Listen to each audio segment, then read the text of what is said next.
So, ito na po ang ating ginawa. Ready for steaming.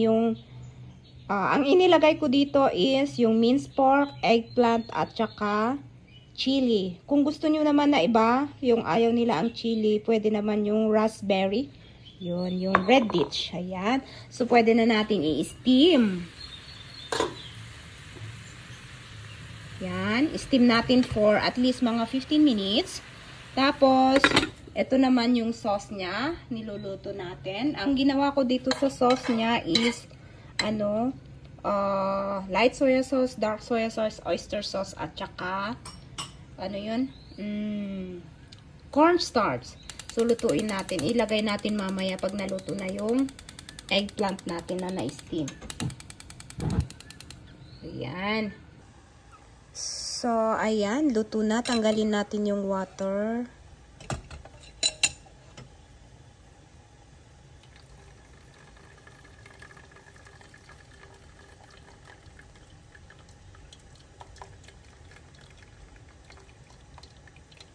Yan. Tapos, ilagay na natin yung sauce.